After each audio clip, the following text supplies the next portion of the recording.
Welcome, everybody, to the RnR Catcast, a fan-based podcast focusing on Montana State athletics. We're two dudes named Ryan from the state of Washington talking about our dear Montana State. We hope you enjoy.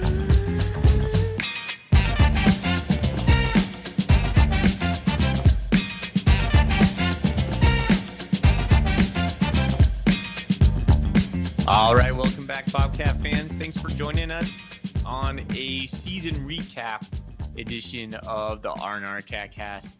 We're the Sad Ryans tonight. I'm one of your hosts, Ryan Foley. He's your host, Ryan Thornburg. We are the Ryans of the Montana State affiliate of the Big Sky Podcast Network, and we are brought to you by the Bobcat Collective. If you're passionate about supporting Bobcat athletes, visit bobcatcollective.com today and learn more. Sign up to be a member for as low as $25 a month. That's like 3 Starbucks. Yeah, I do it. You should do it too. Membership not only supports Montana State student athletes, but also provides great perks for members, including exclusive access to events, behind the scenes content, and more. For businesses, we also offer corporate sponsorships, providing a unique way to promote your brand through the power of the athlete and the collective. Join us in making an impact and elevating the Bobcat community. Go to www.bobcatcollective.com today and make sure to mention the RnR Catcast. Thorny, back from Frisco. This feels like post-mortem to me. We've had a week to digest it. So much has been going on. We're here to talk about it. I know you're in the same boat as me. I haven't watched any film. I haven't rewatched the game. I don't even think I've watched any highlights. I've just been too sad. No contact, as they say. The breakup. I'm avoiding it at the moment. The NCAA put out like a 20-minute highlight reel. I watched it when I was sitting in the airport on Tuesday last week. That was about it. Yeah, I have had chances to go back and rewatch it, but like you, I kind of avoided it because I feel a little bit downtrodden about rewatching the game. I did put down some thoughts. We will talk about that. So let's just get into kind of the rundown for this show. There is no Coach Vegan presser. So we'll get into what's in our coolies. We're going to go right into the stats of the game. And then we'll break down the game through the lens of the what ifs. There was a ton of what ifs in this national championship that could have went Montana State, but it didn't. And we end up losing 35-32.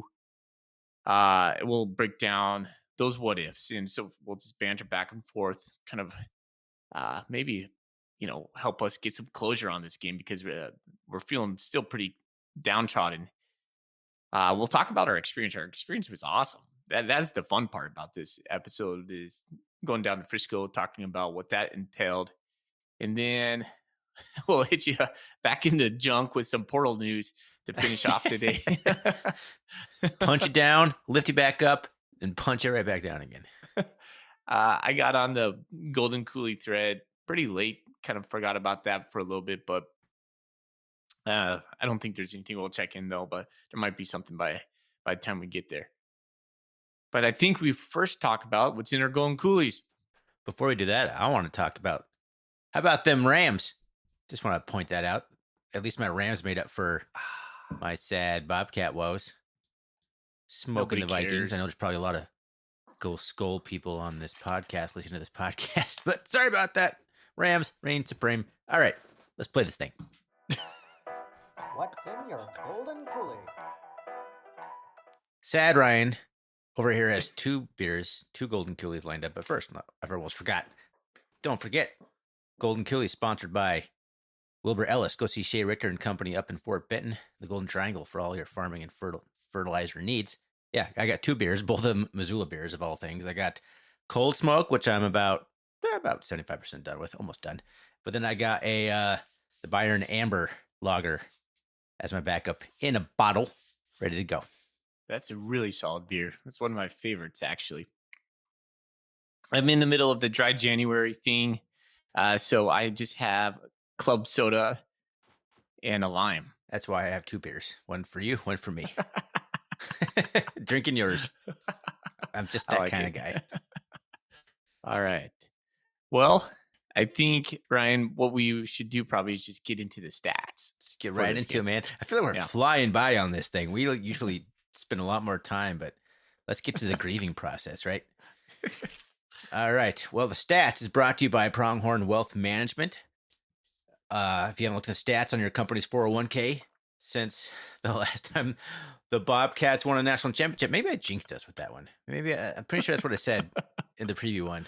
Totally jinxed that. Reach out to Kendall at Pronghorn Wealth to benchmark your current plan fees at pronghornwealth.com. Man, the stats on this are insanely equal. The Bobcats lose Weird. 35-32, but when I read down the stats, we're within like 5% on everything. It's ridiculous. The Cats had 19 first downs. The Bison had 18. The Cats were 8 for 13. The Bison were 8 for 12 on third downs. The Cats did go for it twice on fourth down, converting one of those. Total yards for the North Dakota State, 401. Total yards for the Cats, 393. 199 yards through the air for the Bison, 195 for the Bobcats. The difference, I guess, a little bit here is they were 19-23 for 8.71 yards per pass, where the Cats were 13-24 for 8.1 yards per carry. So the completion percentage is one of the few things where the deviation was. 202 rushing yards for North Dakota State on 36 carries for 5.6 yards per carry. The Cats, 198 yards on 37 attempts for 5.4 yards per carry.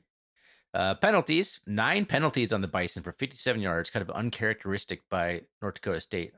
9 penalties, that's pretty substantial. The Cats were only penalized twice, but for 20 yards.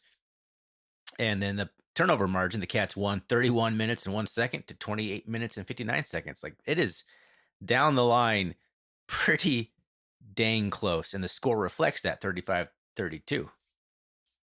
In the red zone, both teams were both 4 for 4. The Bison had 0 sacks. We had 1 sack. And the Bison had 0 field goals. We had 1 field goal.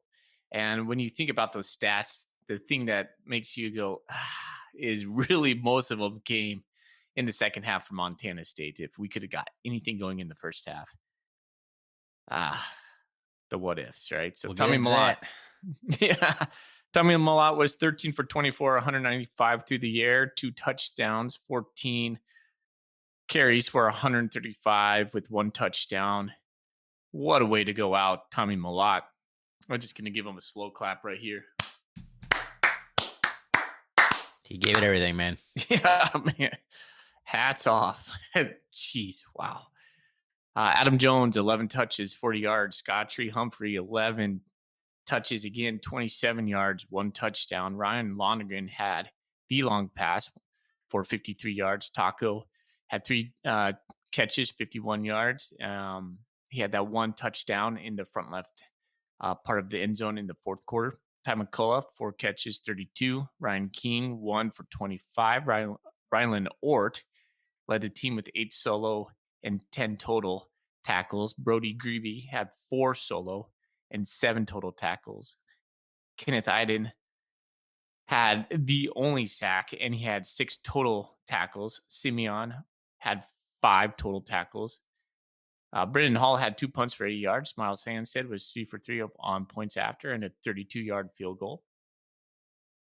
Over to the Bison side, Cam Miller had 19 of 22, 199 yards, 2 touchdowns, 18 carries, 126 on the ground, 2 touchdowns for him. He had that long of, I didn't write it down. What was it? 76 yards that the seas just parted for him. So most of that came on 1 play. And then Bryce Lance ate lunch all day, 9 catches, 170 yards with 1 tutty. Those are your stats. The thing that jumps out to me right away on this is the inefficiencies of the Bobcat running backs to get anything going. 100%. Jones, 3.5 yards per carry, long of 6. Humphrey, 2.4 yards per carry, long of 6. It's not going to do it. Nope, but we rushed the ball, 24 times? Didn't go away from it. Not saying we should, because it's been our bread and butter all year long, but in the first half when they're not breaking anything, and that's the thing, man, like the push was there a lot of the time. Like they had the chances. Scottree couple times in my brain. Adam Jones, a couple times in my brain.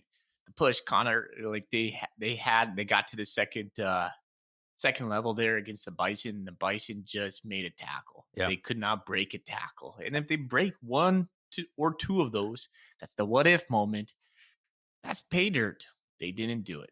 No, there were several times where Sucks. one broken tackle would have changed the outcome of this game. Yeah. And kudos to North Dakota State. They tackled very well. And it's kind of been something you and I have talked about on and off all season long is breaking tackles.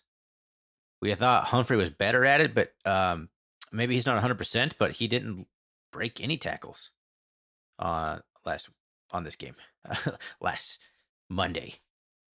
I'm trying to figure out when was this game played. But yeah, almost exactly a week ago, we were feeling the feels right now because we had just lost at the time of this recording. I was thinking about that earlier tonight as I was thinking about this game. It would be 2 hours ahead, so it'd be 11 p.m. But we would have been sitting in the hotel waiting for our Domino's pizza that took over an hour, and we both like basically fell asleep before the pizza got there. Good times. That's how our night ended. Oh man! All right. So what do you want to do? Do you want to just go into the what ifs, the big time moments of this game, or do you want to talk about our experience in Frisco? Let's do the experience last. Let's talk a little bit of football here. So you talk about the what ifs, like just what are your kind of overall, what's your key takeaway from this game? Is one of those the what ifs? Is that kind of your key takeaway? It just felt like there was probably 5 or 6 plays or instances in this game where if any one goes Montana State's way, we possibly win. I mean, 35-32, we had this comeback moment. There's that first half left a lot to be desired.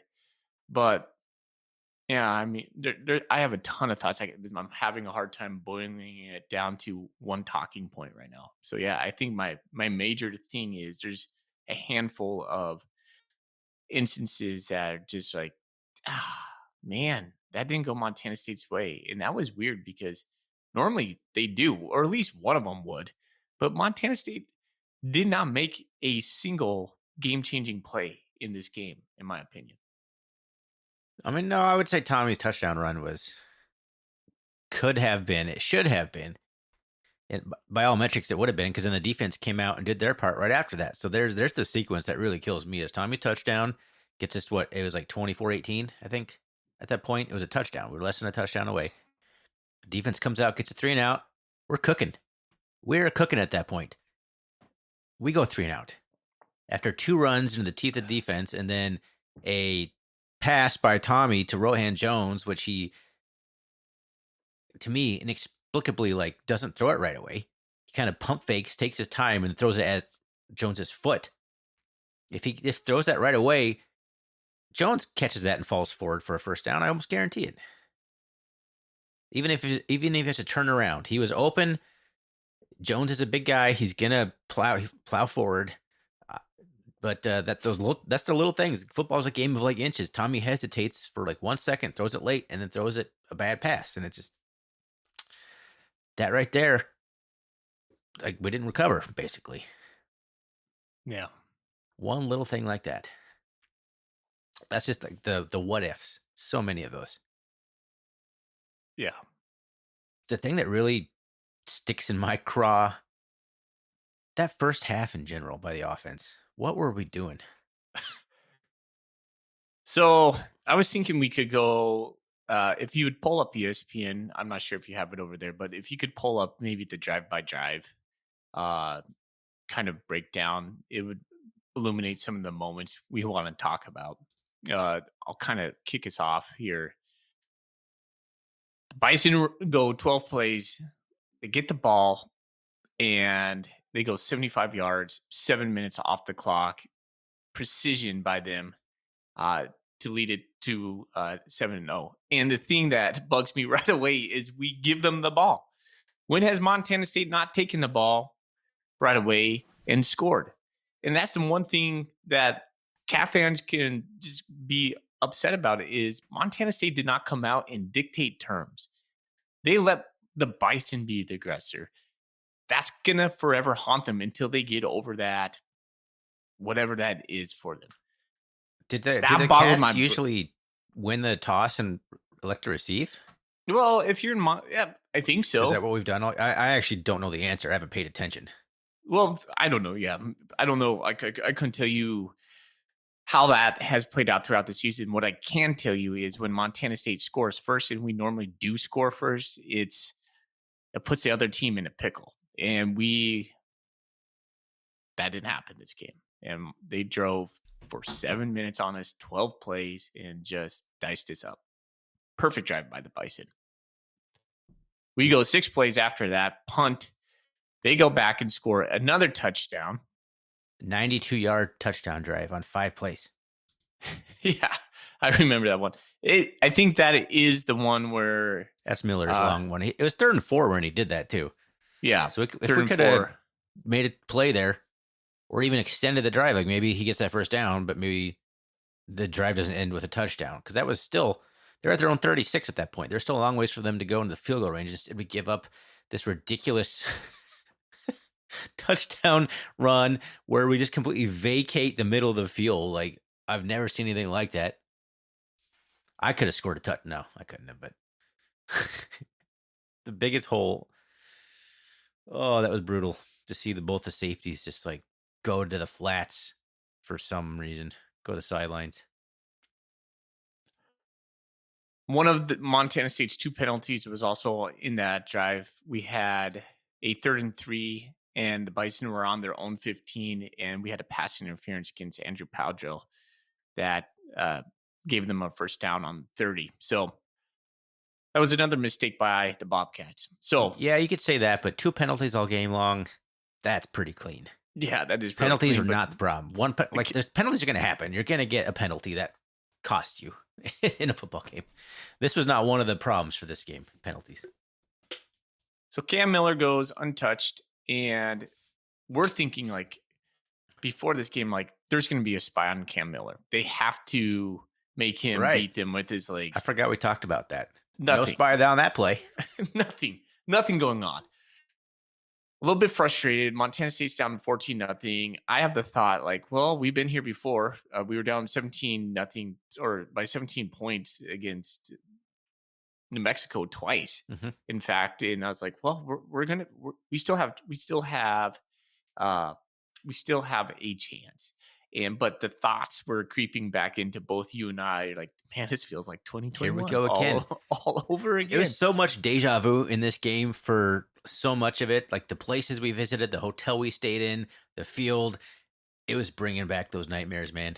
It was all so fresh when you're there. Like, I remember exactly the street we walked by. I remember this sign. Like, the memories are very fresh, even though it was 4 years ago. And it's like, oh, and then the game starts going that way. Yeah. I was starting to freak out a little bit. Yeah. You went into kind of like sad, mad, thorny version for a while. What? And I was not mad at all.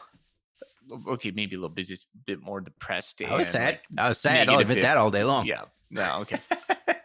And then after that drive, so we're reeling 14-0 Bison. Montana State has a 17-play, 61-yard drive that takes 11 minutes and 13 seconds, spans the end of the first quarter to the beginning of the second quarter. With 3 MNF points. MFing points. 3 points. 3. And this is one of the big key moments. I think Montana makes a key mistake. We end up electing for a 32-yard field goal. And thank God Miles Sandstead hit that, because at that moment when we were going to it, I'm like, this is not going our way. We're going to miss this. It was just Montana State's MO to miss a field goal. Yeah, right? Like that. That would have been like exactly like last time if we'd missed that field goal. Yeah. He hits it. Key mistake, because we were 4th and 3 on the NDSU 14-yard line. We have driven for 11 straight minutes, and we choose at that moment to kick a field goal down 14. Juxtapose that with going for it on 4th down later on, and we don't get that from the 45 or whatever. We'll talk about it here in a moment. That seems like a key moment when you're like, why? No, So one of my key moments. I agree was with kicking this field goal here. Oh, I don't. Not even close. Because if you get stuffed, it's over. Game's over. Period. It was I don't know, crucial man. to They're get on the some NDSU. momentum. We had to get something there. We had to get points, man. But we were driving. We had how many first downs in that? It was also sequence? 2nd and 4, and then it was 3rd and 3, and it was 4th and 3. So we had two plays and went 1 yard. The last two plays. It was. Yeah, I was just going to say that the 2 plays right before that were terrible calls. Absolutely, just. Did you? So you had faith that our 4th down would have been successful on 4th and 3 there? Yeah, I think if you're choosing a time to go for it on 4th down, I'm just saying we chose it twice to go to 4th down in this game. They chose the wrong one. I think you go for it there. Yes, I'm gonna stand on that my whole life. I think the one you're talking about coming up right before, like a couple drives later, or maybe this next drive, much more controversial. I think this one's pretty solid decision. Yeah, well, because it works out. So because we come out and then they go backwards. We force them into a punt. They go backwards and they punt the ball back to us. So all of a sudden, all right, well, we drove down. We got some yards. We proved we can move the ball. We scored some points. Defense came out, did their part. This is a theme that I hadn't really thought about. That's 2 times in this game where the offense did enough. The defense then did their part, forced 3 and out, and then the offense squanders the opportunity. Because what do we do next? 7 plays, 18 yards, and going forward on 4th and 5 on NDSU's 44-yard line with a minute left in the game. Yep. 7 plays, 18 yards. Ugh, that's pretty bad. It is. And 2 minutes and 49 seconds. So you're sitting there with a minute 05 left in the half. And what is one of my biggest peeves is when we allow a team to score right before half. 14-3. And we choose to go for it from North Dakota State's 44. It's 4th and 5. Tommy Malott has air mails it past Taco Dollar, which is just a low percentage chance play to begin with. No one's dragging across the middle. We're not moving Tommy in the pocket anywhere. The play calling in the first half it's like we just froze up.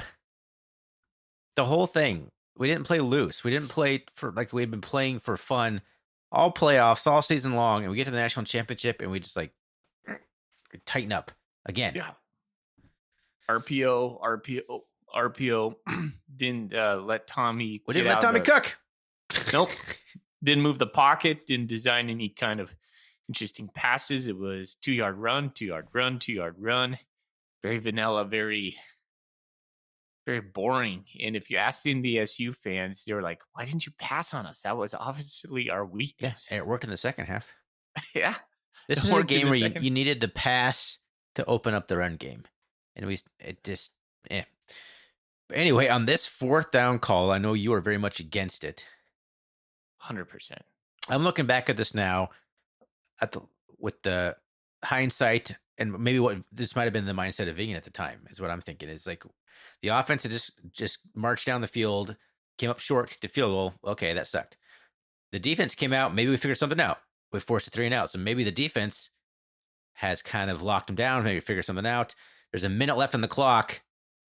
You assume if you don't get this, your defense can do their part. And so the defense completely gives up 10 plays, 56 yards in 47 seconds to let them score before halftime.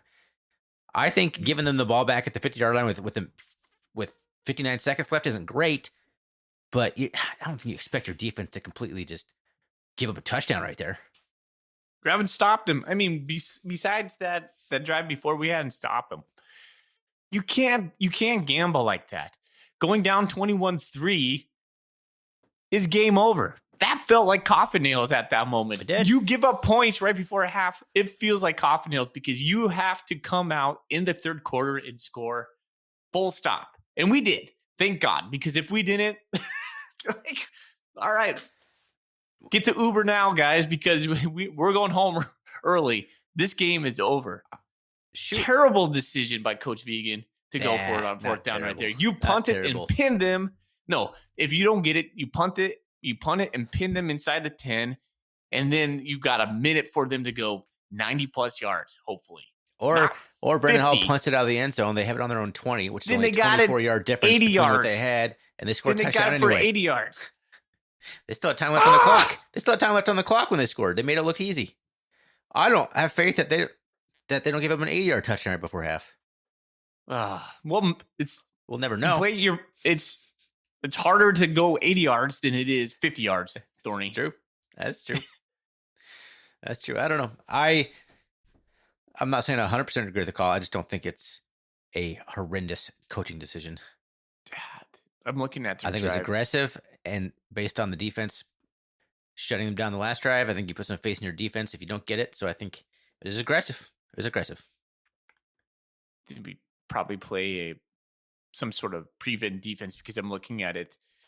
Their drive had, oh my gosh, are you kidding me? 1st and 10, 2nd and 10.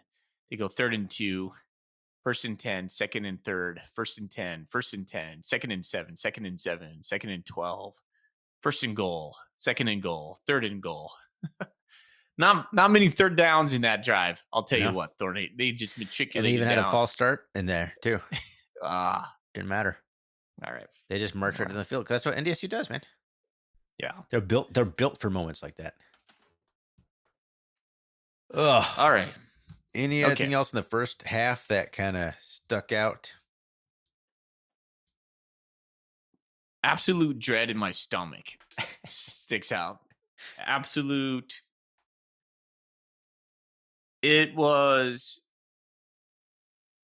Remember in years past when we lose like going down in flames. Yeah. I thought, I was like, holy cow, this is it all over again. Like when we lose, the 15-0 season is going to go down in flames just like any other season.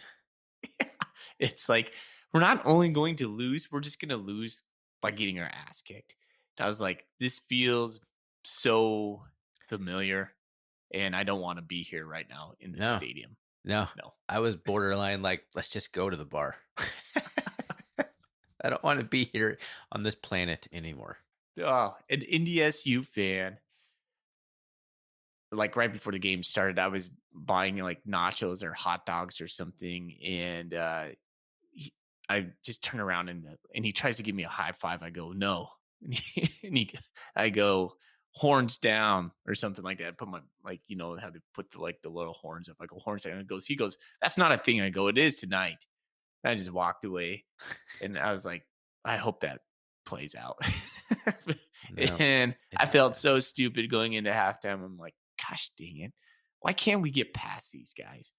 What is it with Frisco and North Dakota State and then this feeling?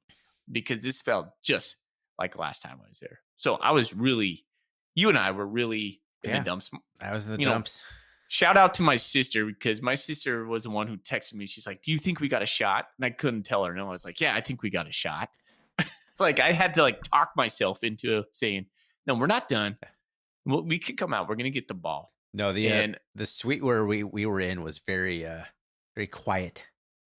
There was like 10, 15 people in there, and there was like, nobody was talking except for my buddy John. He's trying to rally the troops there. He's like, come on, guys. Yeah. Shout out to John. But it was another thing I would say in the first half is Tyler Walker's worst half all year long. And I wouldn't say anything all that great for Bobby Daly during that first half as well. I just thought both of those guys played pretty conservative. The fourth down calls were head scratchers from me. I was feeling really frustrated. And I felt really frustrated in the fact that Montana State just took it on the chin, and we didn't do anything about it. It was like they intimidated us. If you're going to win against the Bison, and you're going to try to out Bison the Bison, which I think we should talk about a little bit, because I feel like that's what Montana State's been trying to do, then you got to make them you got to make them sweat. You can't let them just feel like, oh, this is Frisco. This is our home. This is what we do. Our second home. We're going to just run it up on you. This is how we play ball here. You can't be that team. And Montana State has been the bully all year long, and we weren't the bully in this game. And that is a critical error on the Bobcats. I didn't think we could be the bully in this game. Well, we should have tried.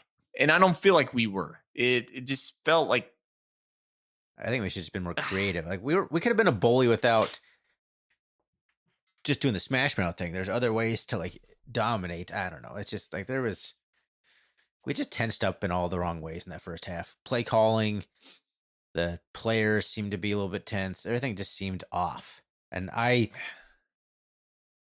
don't like to do this because I love to give I don't like the better team didn't show up or like we beat ourselves kind of thing. I do feel like the Cats kind of shot themselves in the foot a lot in that first half.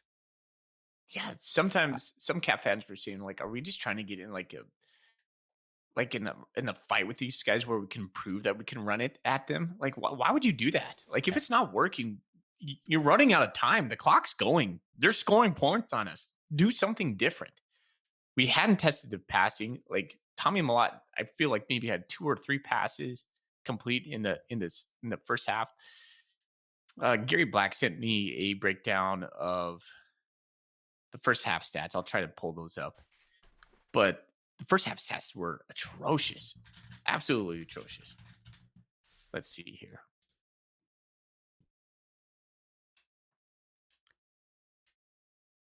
Yeah, so we had 17 passing yards in the first half. In the second half, we had 178 passing yards. Yeah. And that could have been there in the first half too. We scored 3 points in the first half. We scored 29 points in the second half. The what if game, man. I'm telling you, it's just maddening to think about this, right? That's my biggest takeaway from this game is the first half. We just, particularly the offense, just didn't show up. We just kind of tried to do something else. I don't know what we did.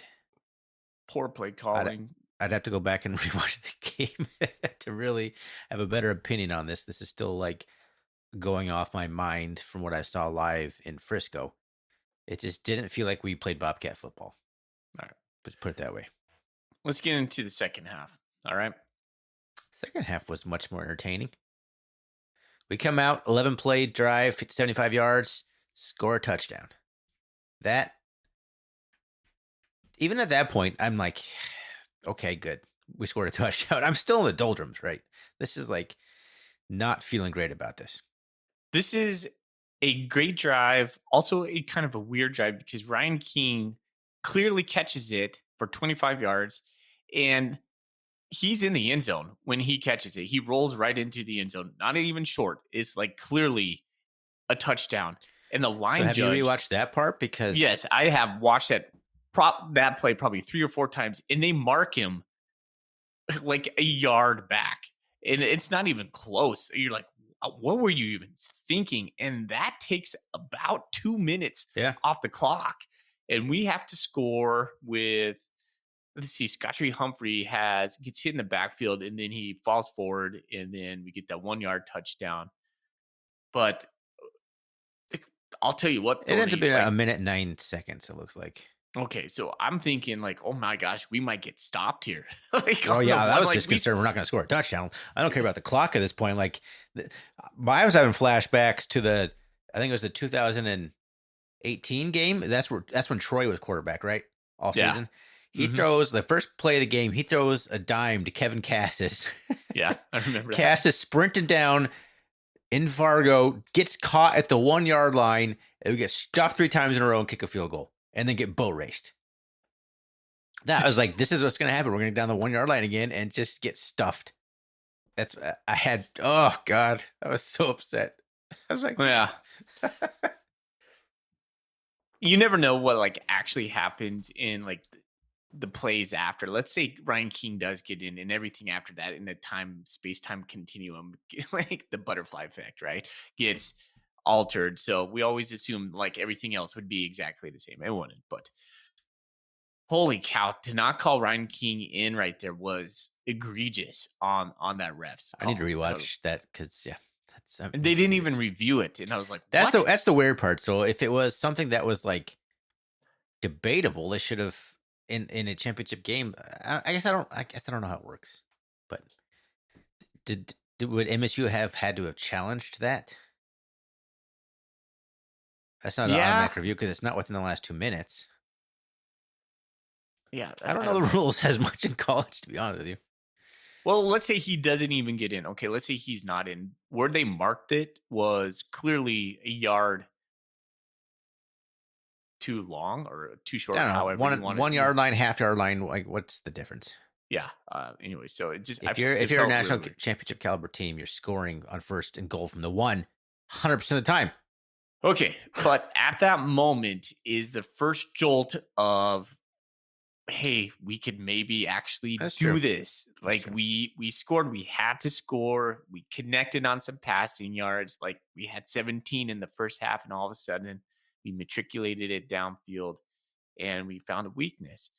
And the energy is a buzz in the stadium because it's probably 65% Bobcat fans, 70% Bobcat fans at most, right? We clearly outnumbered the Bison, and that stadium gets loud, and you can feel it. The electricity is now pumping through the stadium, and it feels good. And then what do? We make them punt Yes. on 6 plays.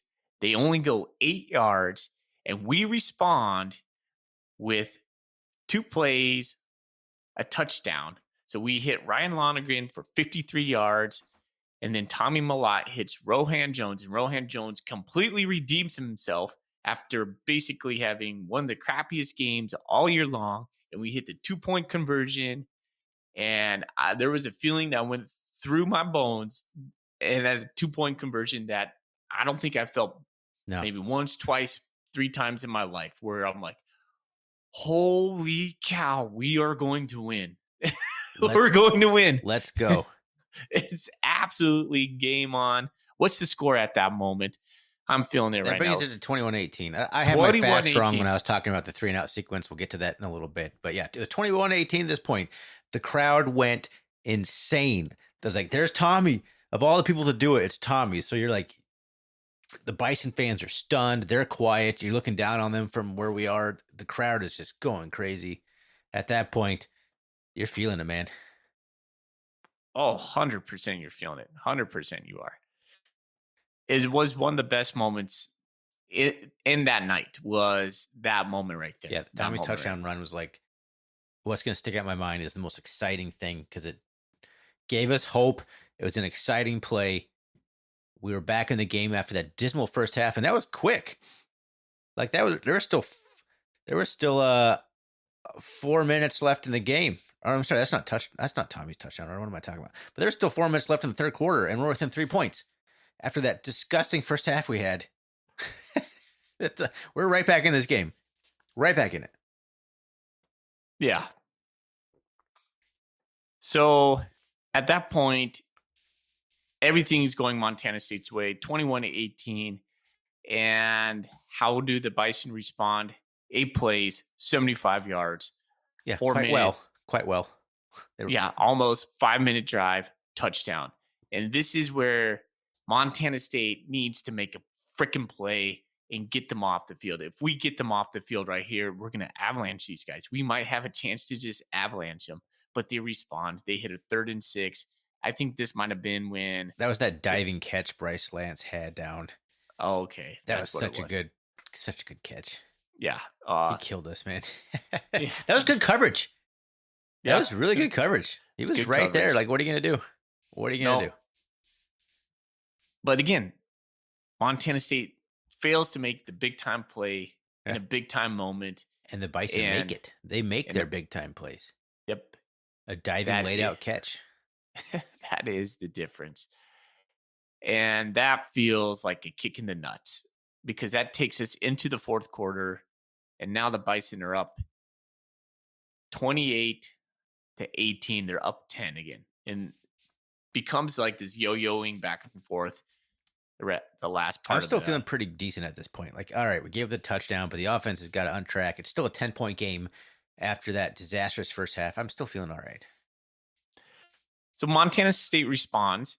5 plays, 75 yards. Now, this is the fourth quarter, and this is where Tommy Millott caps it off with his magical run of 44 yards, and he does the Ole move into the end zone, his signature touchdown, little hop. The little layup, little scoop layup. and we are 28-25, and it is 11:25 left in the fourth. At this point, Thorny, everything's chips are in the table. They're in the middle. It's anybody's game at this moment. And you are begging the defense. You are Yes. just praying, like, all right, defense, it's your turn. The offense has scored 2 touchdowns in a row. You got to get off the field. I'm just sitting up there like, get off the field. That's all we need. That's all we need. Like, I feel like if we get them off the field, we win. I mean, at this point, like, we get the ball back, we win. Yep. And we do. And we do get the ball back. 3 and out. The only 3 and out we give. The Bison all game is in that moment. And we are erupting. We're hugging. Like, Zach was next to us. We're hugging across the barriers. This is going to happen. We are going to score. Yeah, Waded Cruzado's over there celebrating. Yeah, we're next to Waded. Right next to us. No, and then Montana State goes 3 and out. Oh no! Scotchy. Montana State, 1st and 10. Montana State 17. Here is the play calls. Scotchy Humphrey, 2 yards. Adam Jones, 4 yards. Tommy Malott, incomplete pass to Rohan Jones where he double clutches it. Rohan Jones he could have backed himself into a first down. It was a miss by Tommy Malott. Tommy could have ran for the first down. He had a guy like waving his hands right up in his face. I'm not sure he could have ran for that. I'm looking back at this, and I was thinking at the time, like, that was not the play calls he wanted, but we got ourselves into a 3rd and 4. That's Bobcat football right there. Like it or not, you get yourself into 3rd and 4. We convert on those.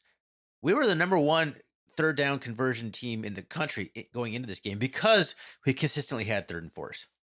Because we always won 1st and 2nd downs. 3rd and 4 is fine. That should be fine. I didn't love the 3rd down play call. We should have got it. But I think Tommy made a little mistake on that one. He did, and we run it to the boundary side when the field side was wide open. It's perplexing to me, some of the play calls we were running during this game. We did the worst thing possible besides giving a turnover at that moment. By the way, no turnovers in this game, either side. And we lose the momentum. That was one of the coffin nails in the Bobcats' coffin that night, was going 3 and out in that instant. So squandered opportunity. That's a what if right there. Yeah, 7 minutes left. We are forced to punt, and we punted to North Dakota State's 34. And what did championship teams do in this situation? They put the game away. 9 plays, 66 yards, 5 minutes, touchdown. Game over. In that moment, I knew it was over. Yeah. Barring a miracle, but we got them into a 3rd and 6, and Cam Miller completes a 7-yard pass to Rajah Nelson. And it was that at that moment I knew it was over. And yeah.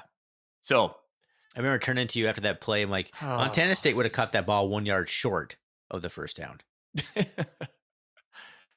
Cam Miller played flawlessly. In fact, the Bison played flawlessly. I think the Bison played the best they could have possibly played. They played at like a 10 out of 10, which is why the game's not over. We're not done going through the drives here. But when Tommy said the best team lost, like, I don't like people publicly saying that kind of stuff. I think he's right. I think the Bobcats were the more talented team. They had the higher ceiling.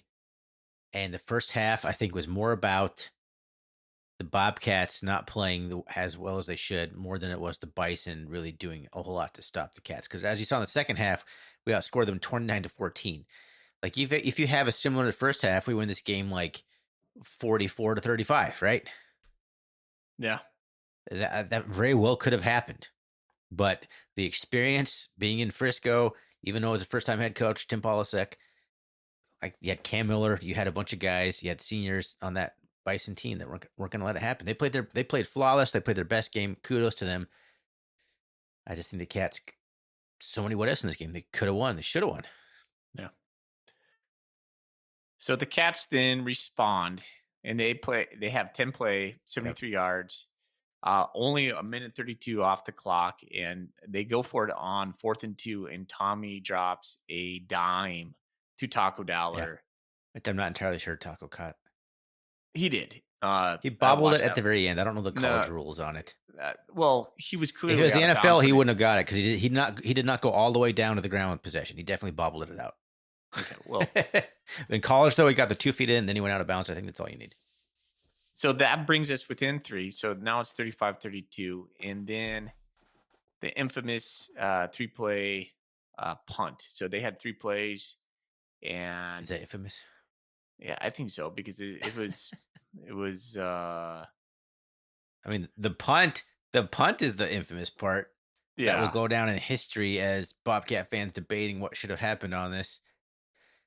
We force them into a 3-and-out. They punt the ball with 10 seconds left. The Cats in the house. They put nobody in the back to receive the punt. The ball just lands there. Clock expires. Bobcats lose. Yeah. And I know you and I at the time were like, why is Taco not back out there? Why, like, give our best return man a chance to do it? But then you think more about it, it's like, they wouldn't have punted a Taco. No. They would have done anything to avoid that happening. Yeah. They'd punt it out of bounds. They'd punt it in the end zone.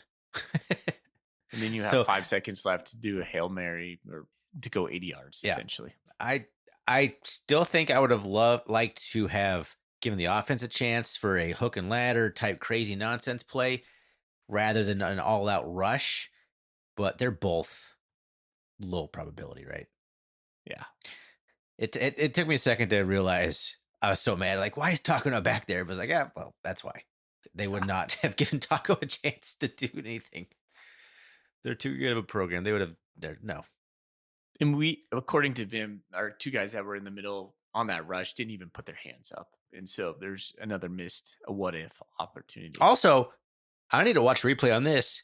I haven't heard too many people talk about it. I think somebody did on Bobcat. I think Vim finally did on his big post. There was who was the guy on the onside kick right before that? It looked like it went right through his body. Oh, Padro. Yeah. I watched that live. It looked so weird. It Another looked like what-if the moment. Bison weren't ready for it. Like, did that go 10 yards? Did a Bobcat just like literally just have it go through his hands? I was very confused watching that live. It looked like we had a very good opportunity to get that. I need to watch the replay of that. I have not watched that play in particular because I'm very curious to see how it looked on TV. I watched that play probably 5 times in it. It looks just like you said. Is it close? Man.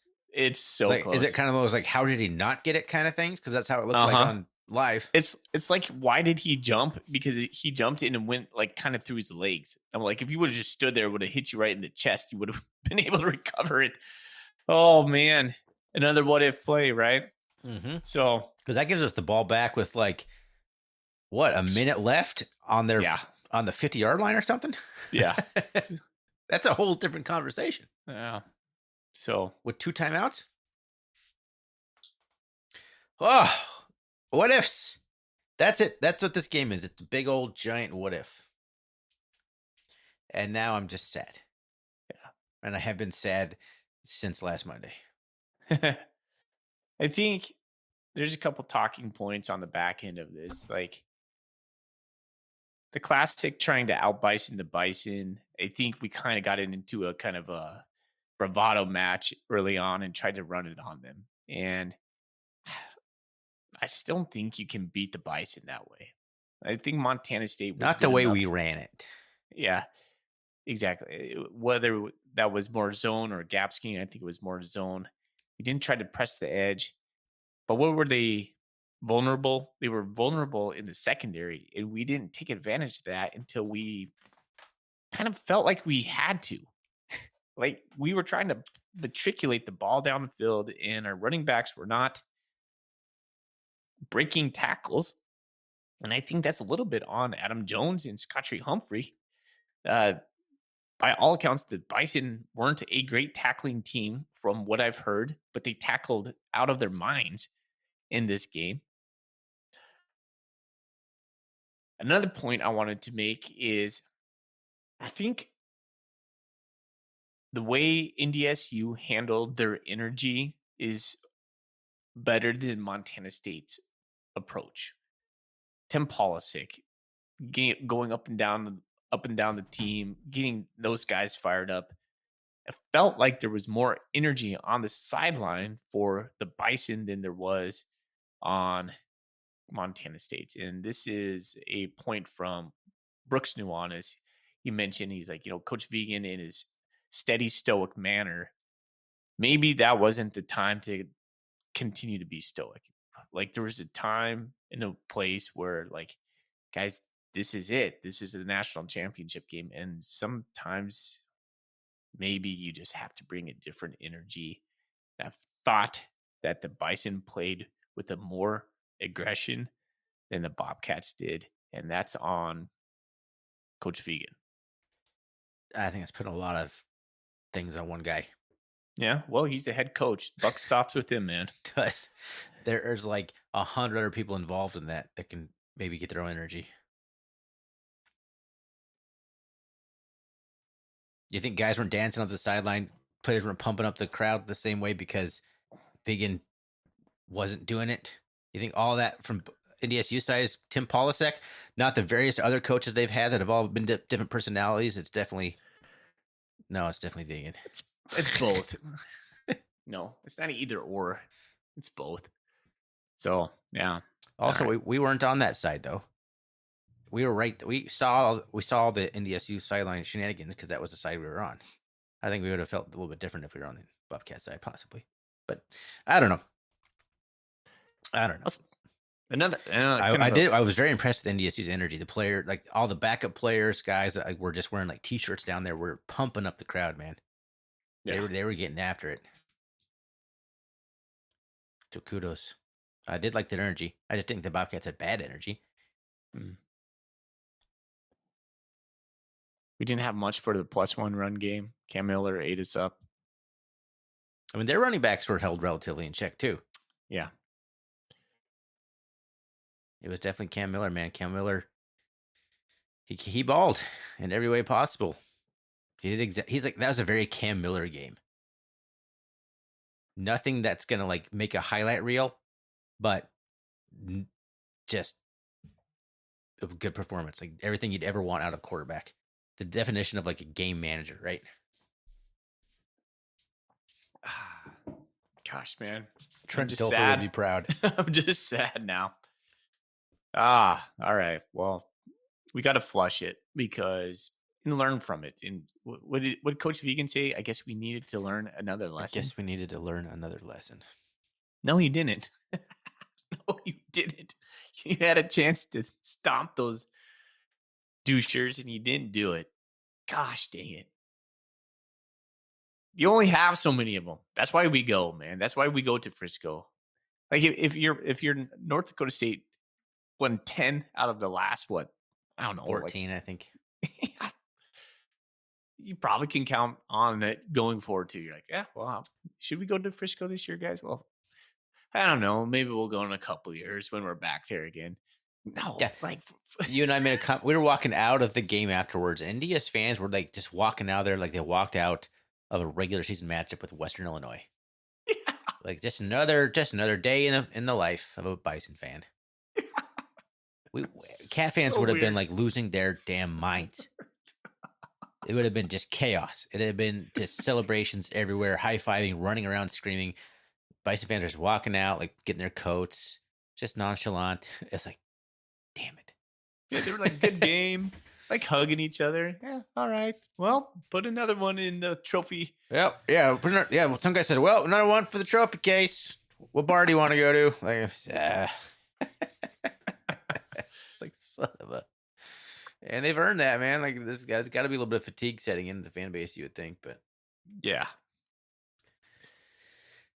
Just the finality of it feels so hard to swallow because you're like, man, 15-0, could have been 16-0, had the team, had the momentum, all of it, and then it was squandered. And now I think maybe 7 times out of 10 we win that game. Yeah, that's how I feel. Yeah, against those guys, right? I think we beat him in Bozeman 8 out of 10 times. Yeah. All right. What do you want to say to people that are saying this was our best shot, if not now, when? How do you feel now? So how do I feel now? I still feel very optimistic. I am not a doom and gloom kind of guy. Like all those people are saying, if not now, when?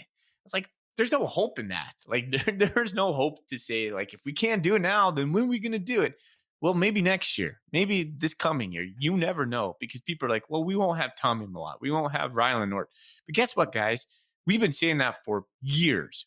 You name the player. We won't have Daenerys McGee anymore. We won't have Dakota Prukop. We won't have Jody Owens. We won't have Alex Singleton. Well, guess what? We won't have get Travis new guys Lulay. who become those All-Americans who you fall in love with. They're in the program or they're coming to the program and we develop them and they become those guys. Now, Tommy Millot, he's an all-time great.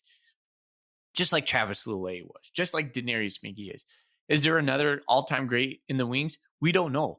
Probably, though, is the answer. Eventually, Montana State will have another quarterback that will carry them, hopefully for 4 years, and won't transfer out.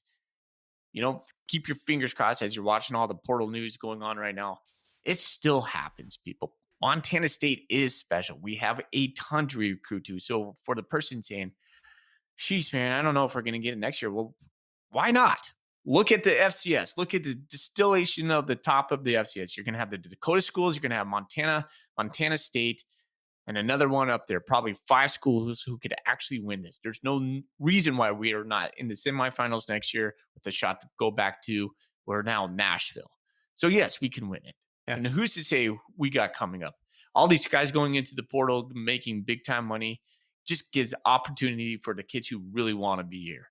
And those kids are going to be blue and gold, Bobcats through and through, and you're going to scream your lungs out for them because that's what we do as fans. And we're going to go do it all over again next year. So, yes, keep your head up. We'll develop them. We're going to get back there. And come friggin' time for Gold Rush when it's Jackrabbits are in town, you better be there screaming your head off.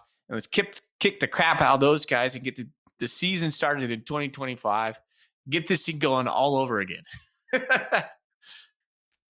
That's where I'm at. Love it, man. I love that positivity because that's where I am. Like I'm really upset about this game. It is very easy to go down and be sad about the game, and I am individually at that snapshot. But when I look at the overall program of Montana State, we'll be back. There's no reason that MSU is not going to be back. Yeah, this may have been the best team MSU has fielded since '84, right? That I'm not going to argue with, but there's no reason that another version of the Bobcats that maybe isn't even as good as this Bobcat team doesn't mean they can't win a national championship. Like there's lots of things that go into winning a national championship. Some of that's luck, some of that's how you play. There's so many different things that go into it. Like it doesn't, I don't know. I don't buy that doom and gloom stuff either. You talk so much about how this could be a watershed moment for the Cats if they win. I still think it could be a watershed moment even if we had lost. Yeah, I was just about to say that. There's no reason the Cats can't just be in this position every year. One year we might, maybe North Dakota State loses in an upset in the semifinals, and we go to the national championship and we play like Incarnate Word or something. Like there's so many things that can happen. Or we beat the Bison next year and we learn our lesson. Like if there was a lesson we need to learn, and Coach Vegan is right, then we go back and we learn from it. And that's the thing that Montana State has done so well under Vegan is they have learned their lessons and have evolved. They haven't been the same old Bobcats over and over again, learning the same lessons. I think Coach Vegan has evolved. I think our culture has evolved. I don't know how you focus like the whole 1-0 mentality. I don't know. Is that going to be the same thing going forward? It really worked for us.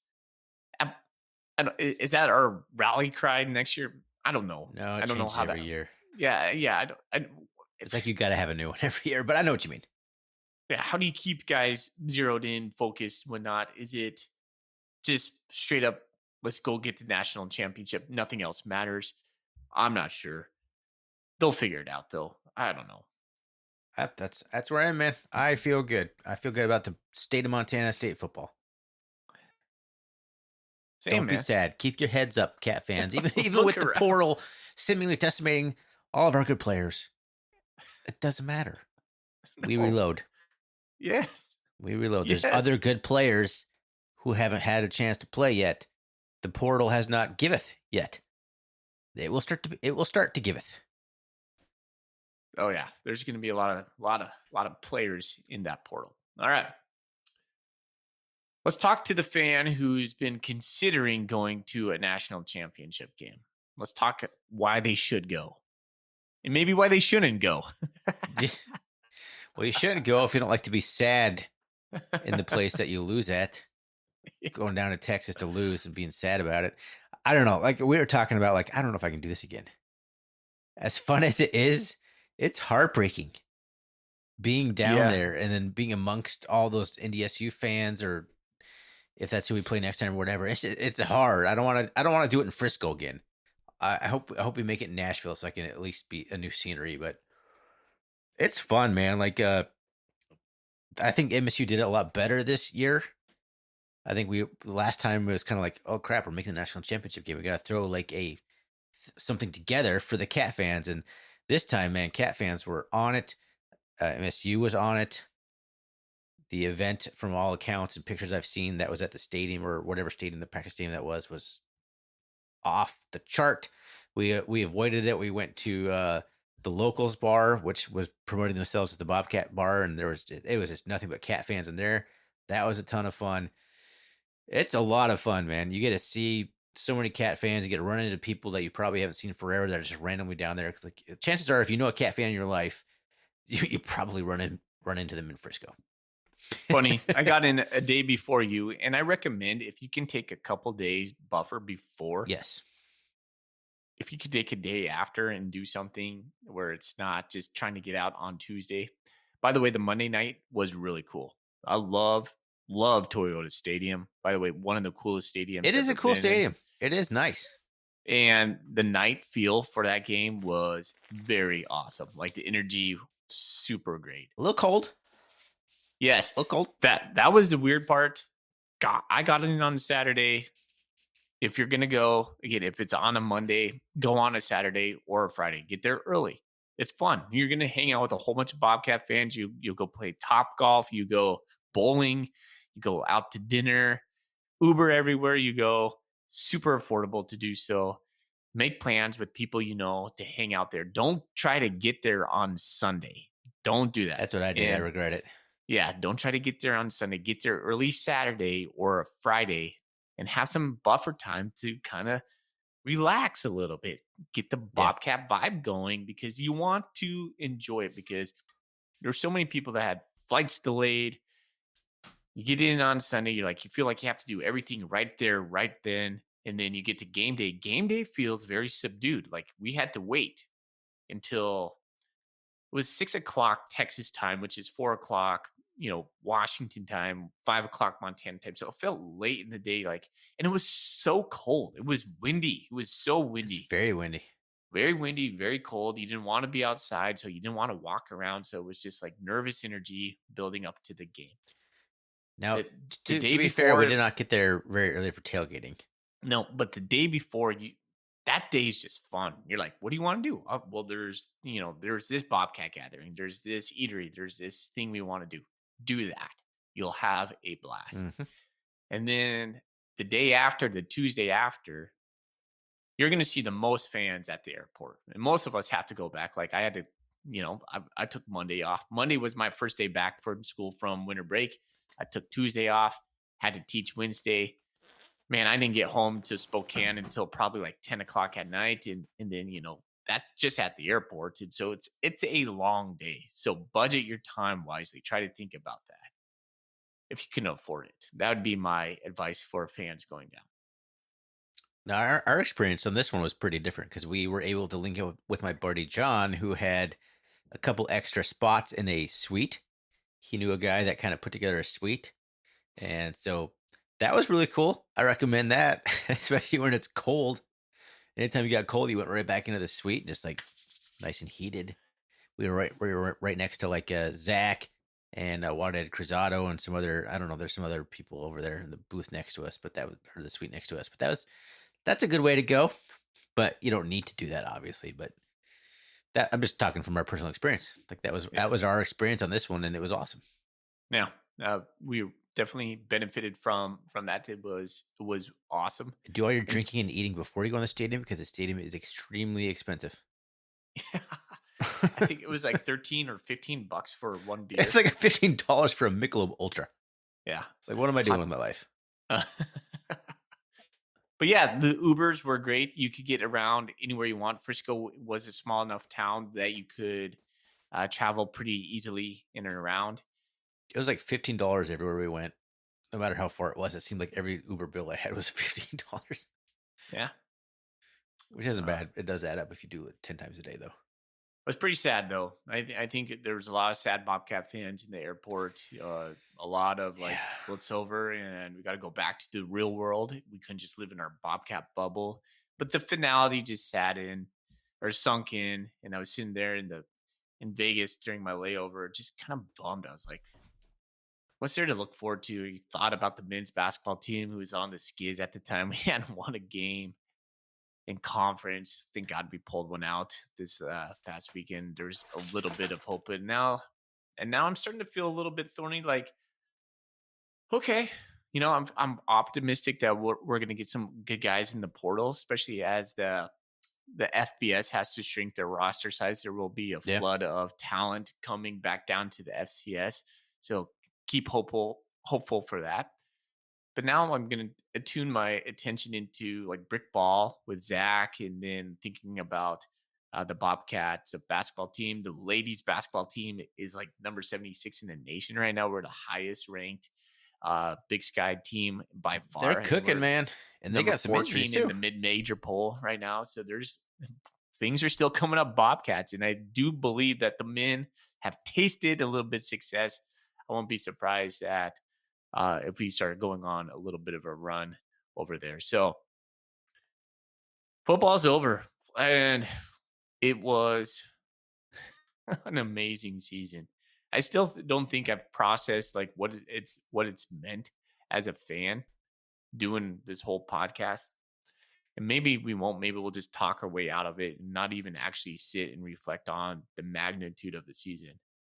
It's a good time though, man. It's you look at the indoor practice facility, you look at the crowd, you look at just the energy surrounding the program. It's hard not to think that Montana State won't be here again. And hopefully next year, late January, mid-January, we're talking about the national champion, Montana State. It was a special season. I don't want that to go under the radar or be unsaid. What an amazing season. We didn't lose a single game until the national championship game. Like, I enjoyed the hell out of this season. And the entire time, I was just trying to live in the moment. I wasn't trying to think about next year. I wasn't trying to think about what's going to happen after the season's over. The portal's going to gut us. I was just like, I'm enjoying this, man. This is amazing. This is a special time to be a Bobcat fan. You and I have lived through a lot of disappointing, terrible Bobcat football years, and this was one of the best, if not the best, most fun season I've had as a Bobcat fan. 100%. There's only one thing left to do now. We got to go win the national championship. Got to do it. And we got to beat the Bison. We got to get that monkey off our back. We do. We do.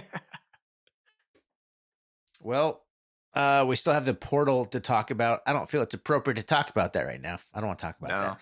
Any Golden Cooler questions we want to get to? Let's see if anybody.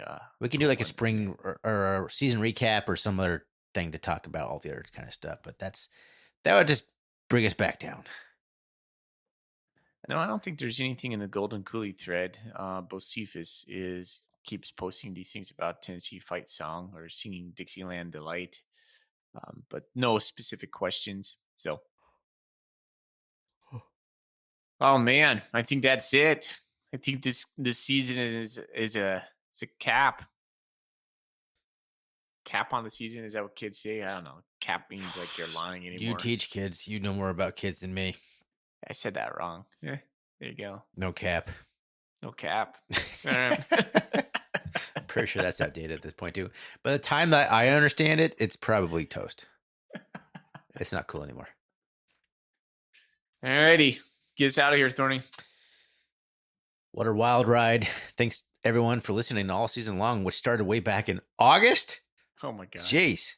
There's a lot of podcasting. It's a lot of football to watch. It's a lot of interactions with everyone listening to the show on Twitter. Got to meet some cool people down in Frisco and just a bunch of people listening to the show throughout our travels this year. It was a lot of fun. Appreciate everyone for tuning in. You can always find us on the web, rrcatcast.com. You can find us on Twitter, rrcatcast, Instagram, rrcatcast, and all that good stuff. Fully, let's get out here for the last time in the 2024-2025 season. Go Cats. Go Cats.